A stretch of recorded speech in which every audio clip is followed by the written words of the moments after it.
Your cat decided what you are to them a long time ago. Every time they follow you, ignore you, or cry when you leave, that's not random. That's a decision they already made. There are 10 roles. Every owner has one. Most never find out which. Today, you will. Type 1. The routine keeper. To your cat, you are a living alarm clock. Predictable, reliable, but not yet emotionally essential. And most owners have no idea that's the role they're stuck in. Here's what most owners don't realize. Cats don't attach to people who feed them. They attach to people whose behavior they can predict.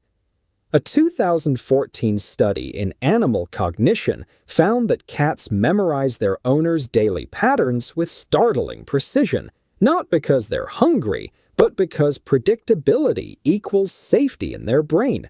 So, when your cat sits by their bowl 11 minutes before you even thought about feeding them, that's not hunger. That's your cat running a behavioral clock they built entirely around you. But here's where owners make the critical mistake. They break the routine. They feed at different times on weekends. They travel and leave a stranger to cover feeding. They think, it's just food, it doesn't matter. It matters enormously. Cats whose feeding routines are inconsistent show anxiety behaviors, over-grooming, hiding, aggression, at 3 times the rate of cats with stable routines. Because to your cat, a broken routine doesn't mean delayed breakfast. It means their entire sense of safety just disappeared.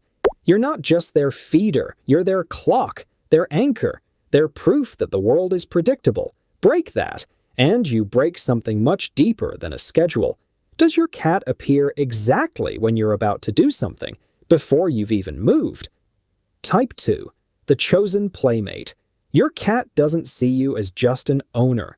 They see you as their favorite hunting partner, the one creature in this house worth playing with. But most owners are destroying this bond without realizing it.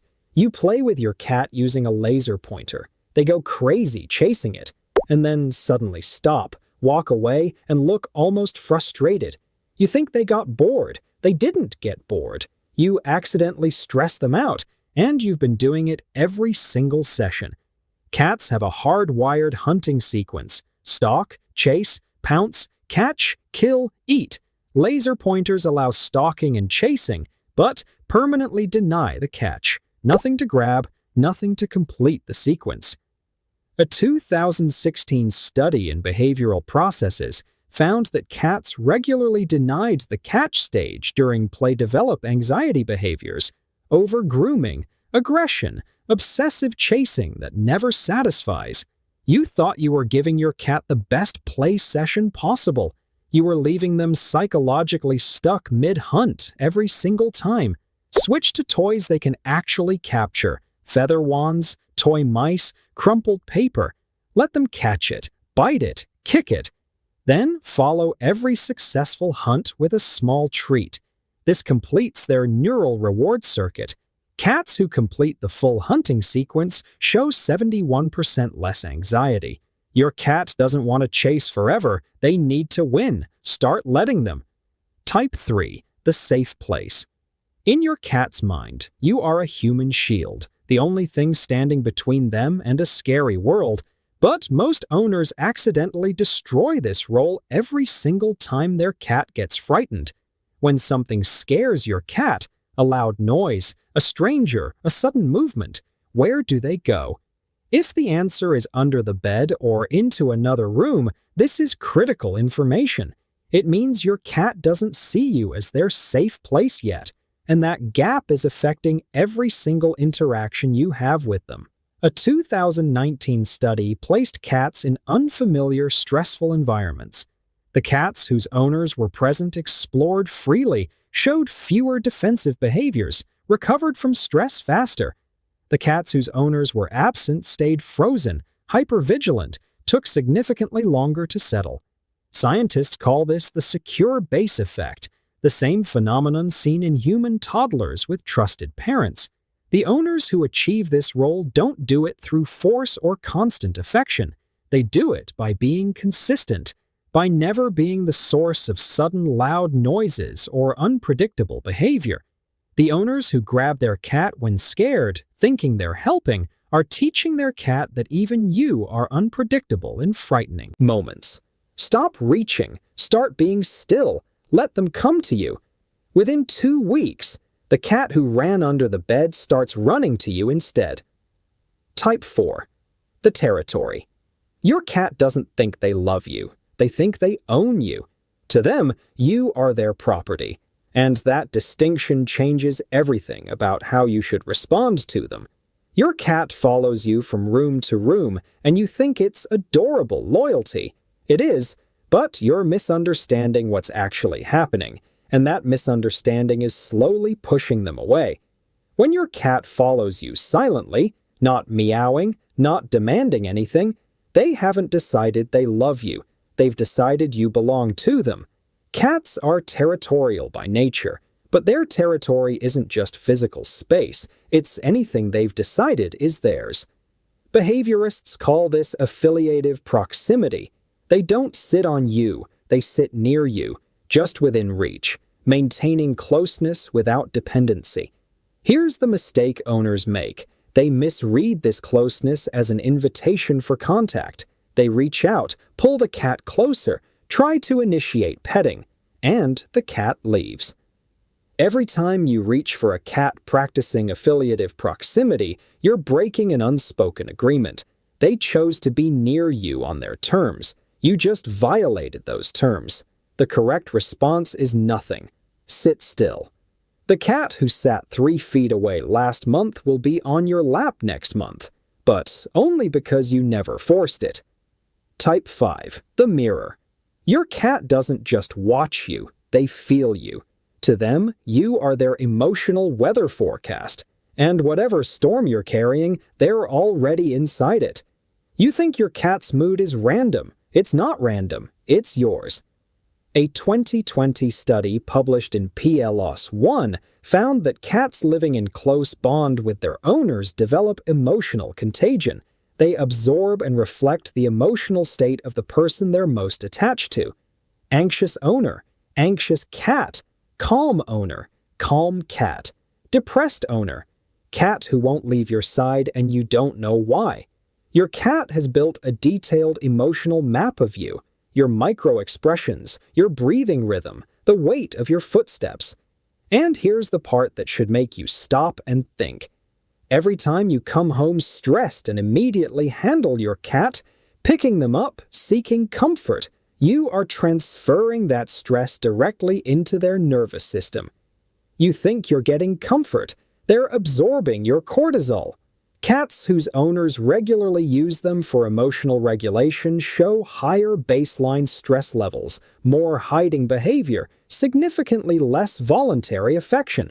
Your cat is not your emotional support object.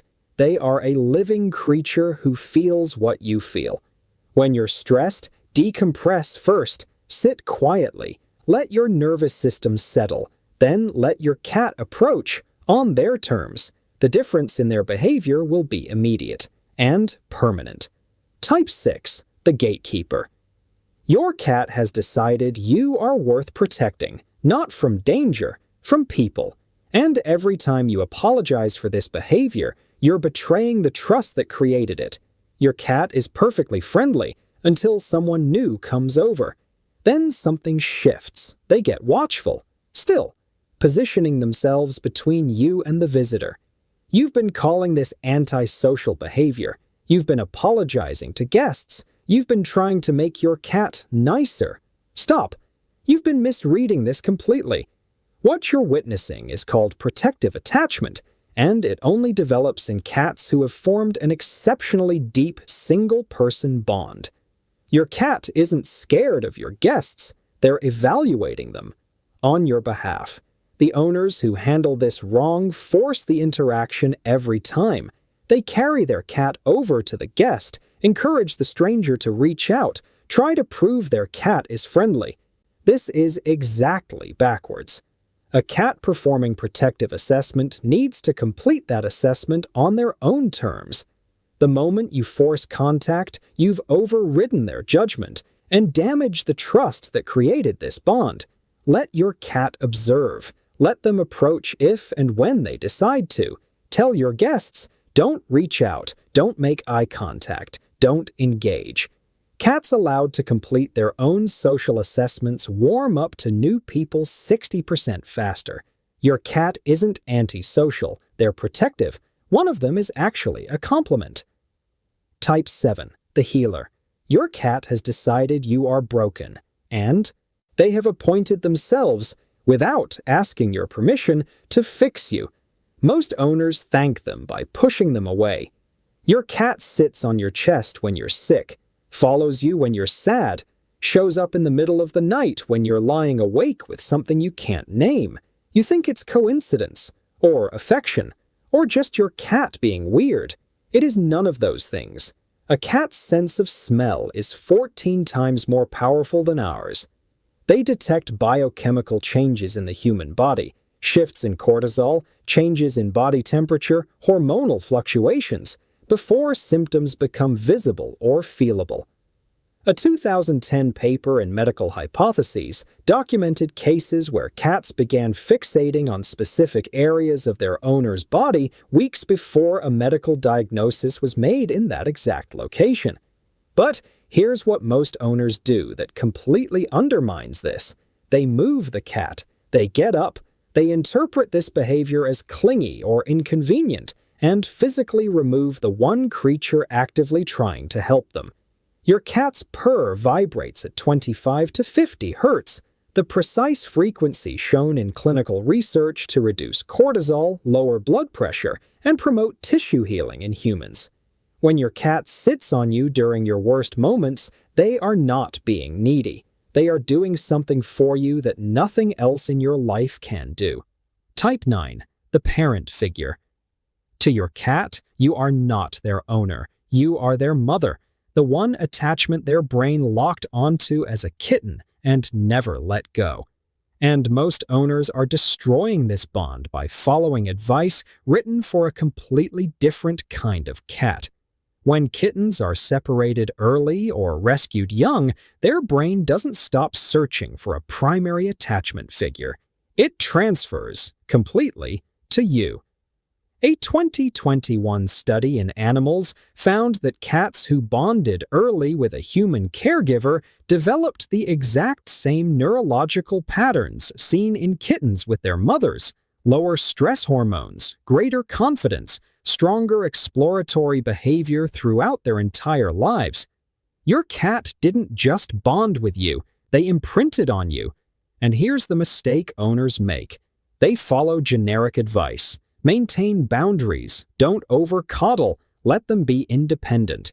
Completely wrong for a cat who sees you as their parent.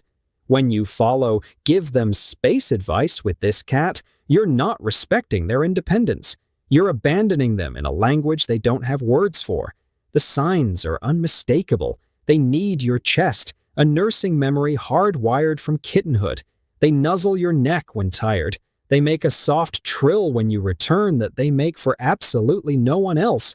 That sound exists because of you. You are not their owner. You are their parent. Start acting like one. Type 10. The once in a lifetime. To your cat, you are not just a person. You are home, not a place, but a feeling.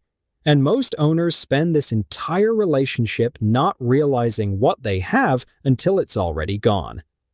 Most people who have loved cats will tell you, if you ask them honestly, that one was different, not better than the others.